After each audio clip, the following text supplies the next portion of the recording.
जम्मू कश्मीर में लगातार आतंकी हमले बढ़ते जा रहे हैं और आपको बताते चलें कि पिछले 24 घंटों में 3 आतंकी हमले हो चुके हैं और अनंतनाग में 2 आतंकियों को जहां पे न्यूट्रलाइज कर दिया गया, खानियार में एनकाउंटर चल रहा है। वहीं डॉक्टर फारूक अब्दुल्ला का एक बहुत बड़ा बयान सामने आया है और ये बयान जम्मू कश्मीर में जिस तरह लगातार बढ़ती हुई आतंकी घटनाओं को लेकर यह बयान डॉक्टर फारूक अब्दुल्ला का सामने आया है।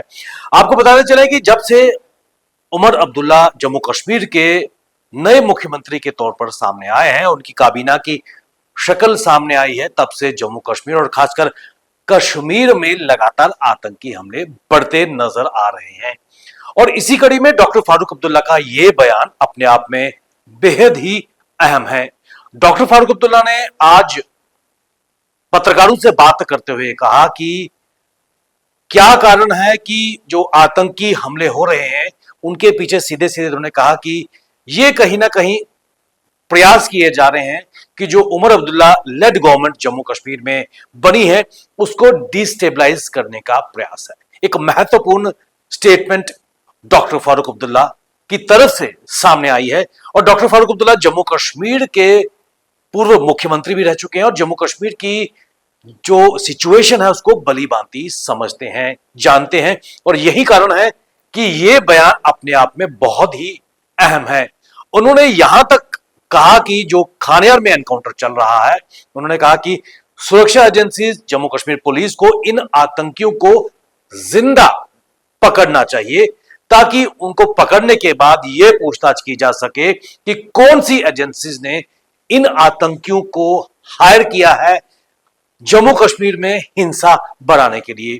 डॉक्टर फारूक अब्दुल्ला ने यह भी कहा कि क्या कारण है कि इलेक्शन से पहले कश्मीर संभाग जो कश्मीर डिवीजन था पूरी तरह शांति प्रिय था, बढ़ता हुआ पर्यटन टूरिज्म वहां पर था, लेकिन यकायक इलेक्शंस के परिणाम आने के बाद कश्मीर डिवीजन में आतंकी वारदातों में इजाफा हुआ है और यह बयान डॉक्टर फारूक अब्दुल्ला का काफी महत्वपूर्ण है।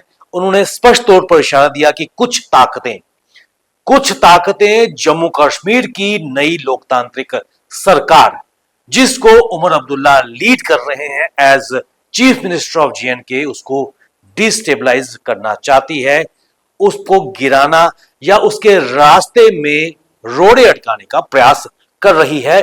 और यही कारण है कि जो खानियार एनकाउंटर इस वक्त चल रहा है, जहां यह माना जा रहा है कि 2 से 3 आतंकी वहां पर इस वक्त छुपे हुए हैं, एनकाउंटर गोलीबारी दोनों तरफ से चल रही है।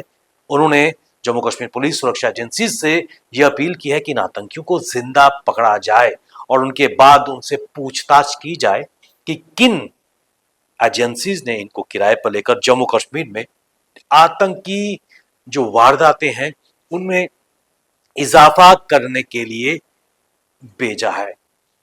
और आपको बताते चले डॉक्टर फारूक अब्दुल्ला ने यह भी कहा कि जिस प्रकार जम्मू कश्मीर में खासकर कश्मीर संभाग का उन्होंने जिक्र किया कि पर्यटन टूरिज्म वहां पर बूम में था, बड़ी संख्या में सैलानी वहां पर आए हैं, वार्षिक अमरनाथ यात्रा सफलतापूर्वक संपन्न हुई है।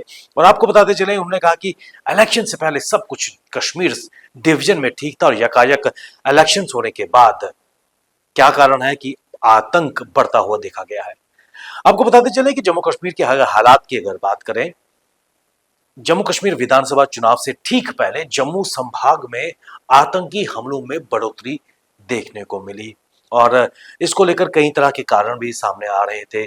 कहा गया था कि एक सीक्वेंस तरीके से जो सिक्योरिटी फोर्सेस का विड्रॉल है, चाहे हम कठुआ की बेल्ट की बात करें, डोडा बेल्ट की बात करें, पीर पंचाल या फिर चिनाब खित्ते की बात करें, और उसके बाद इन आतंकी हमलों के बाद सिक्योरिटी फोर्सेस की री इन्फोर्समेंट की जाती है। ऐसे में हम सब जानते हैं कि जम्मू संभाग में पहला अटैक जब हुआ, जब माननीय प्रधानमंत्री नरेंद्र मोदी और उनका काबीना शपथ ग्रहण समारोह में भाग ले रही थी। He was being sworn as the new प्रधानमंत्री प्राइम मिनिस्टर ऑफ इंडिया और उसी कड़ी में रियासी में श्रद्धालुओं की एक बस पर आतंकियों ने हमला किया था। कई श्रद्धालुओं को उन्होंने कायरतापूर्ण मारा था और उसके बाद लगातार जम्मू संभाग में आतंकवादी घटनाओं में इजाफा देखने को मिला था और उसके बाद सुरक्षा एजेंसीज ने बेहतर तालमेल से कई हमलों को विफल किया, आतंकियों को उनके अंजाम तक भी पहुंचाया है। लेकिन इलेक्शंस शांतिपूर्ण तरीके से जम्मू कश्मीर में संपन्न हुए हैं और उसके यकायक 2 दिन बाद जब नए मुख्यमंत्री उमर अब्दुल्ला ने शपथ ली जम्मू कश्मीर के मुख्यमंत्री के तौर पर, शोपियां में 2 दिन के बाद एक नॉन लोकल लेबरर्स की हत्या की जाती है। उसके बाद फिर आतंकी हमले लगातार सिलसिला शुरू हुआ। 2 प्रवासी मजदूरों को निशाना बनाया गया। गगनगीर गांधरबल में जेड मोड से जो टनल का काम चल रहा था, वहां पर 7 लोगों को, जिसमें डॉक्टर शाहनवाज, जम्मू के शशि अब्रोल और दीगर 5 लोगों को कायरतापूर्ण तरीके से मार दिया गया।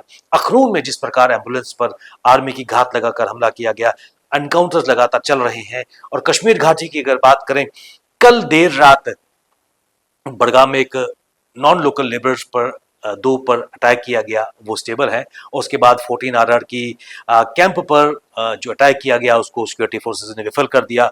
सुबह तड़के से खानियार में एनकाउंटर चल रहा है। अनंतनाग में 2 आतंकियों को न्यूट्रलाइज कर दिया गया है हमारी सिक्योरिटी फोर्सेस ने। और ऐसे में इन सब के बीच लगातार बढ़ते हुए आतंकी हमले कई तरह के प्रश्न चिन्ह खड़े कर रहे हैं। और उन प्रश्न चिन्हों की अगर बात करें तो डॉक्टर फारूक अब्दुल्ला, जो नेशनल कॉन्फ्रेंस के प्रेसिडेंट भी हैं, उन्होंने स्पष्ट तौर पर कहा कि कहीं ना कहीं उमर अब्दुल्ला की सरकार को डिस्टेबलाइज करने का प्रयास कई ताकतें कर रही हैं। और शायद उनका इशारा कई तरह से कहां जा रहा है ये देखने वाली बात है, ये कयास लगाने वाली बात है। लेकिन स्पष्ट तौर पर उन्होंने कुछ नहीं कहा। उन्होंने कहा कि आतंकियों को जिंदा पकड़ के उनसे पूछताछ करनी चाहिए। लेकिन आपको थोड़े दिन और पीछे ले जाना चाहूंगा कि जब गगनगीर गांधरबल में आतंकी हमला हुआ था, तब डॉक्टर फारूक अब्दुल्ला ने स्पष्ट तौर पर कहा था कि कश्मीर पाकिस्तान नहीं है। और तब उन्होंने कहा था कि पाकिस्तान को अपनी हरकतों से बाज आना होगा। कश्मीर में जो कत्लेआम करवा रही है आतंकवादियों के द्वारा पाकिस्तान, उसको रोकना होगा। तब जाकर भारत से एक बेहतर संबंध, एक मधुर संबंध, एक दोस्ताना संबंध पाकिस्तान से स्थापित हो सकते हैं। यही नेशनल कॉन्फ्रेंस और यही उमर अब्दुल्ला या डॉक्टर फारूक अब्दुल्ला थे जिन्होंने अपने मैनिफेस्टो में पाकिस्तान से बात भी की थी, लेकिन स्वर बढ़ते नजर आ रहे हैं। लेकिन आज जो वक्तव्य, बड़ा वक्तव्य डॉक्टर फारूक अब्दुल्ला का सामने आया है, बड़ा प्रश्न चिन्ह लगाता है कि यकायक कश्मीर डिवीजन में जो बढ़ता हुआ आतंकवाद है उसके पीछे कौन सी ताकतें हैं जो जम्मू कश्मीर में उमर सरकार को डिस्टेबलाइज करने का प्रयास कर रही हैं। ऐसे में लॉ एंड ऑर्डर की अगर बात करें, क्योंकि जम्मू कश्मीर एक केंद्र शासित प्रदेश है और कई शक्तियां, कई administrative powers LG Manoj Sinha के पास है, जिनमें लॉ एंड ऑर्डर भी मनोज सिन्हा के पास है। और ऐसे में स्पष्ट तौर पर कहीं ना कहीं एलजी मनोज सिन्हा को बेहतर तरीके से जो सिक्योरिटी सिनारियो है उसको देखना होगा। जीरो टॉलरेंस की बात तो एलजी मनोज सिन्हा ने आतंकवाद को लेकर काफी पहले कही है और केंद्र की तरफ से स्पष्ट संदेश है कि आतंक के विरुद्ध जो कार्रवाई होगी उसको सख्ती से करना होगा और आतंकियों को न्यूट्रलाइज किया जाएगा। और ऐसे में बेहतर तालमेल से काम तो किया जा रहा है। लेकिन ये सवाल जो आज डॉक्टर फारूक अब्दुल्ला ने पूछा है, अपने आप में जम्मू कश्मीर के राजनीतिक गलियारों में निश्चित तौर पर ये पारा बढ़ाएगा और किस प्रकार इस पर रिएक्शन आएगी वो देखने वाली बात है। आप तब तक जुड़े रहिए हमारे साथ, हमें दीजिए इजाजत। नमस्कार।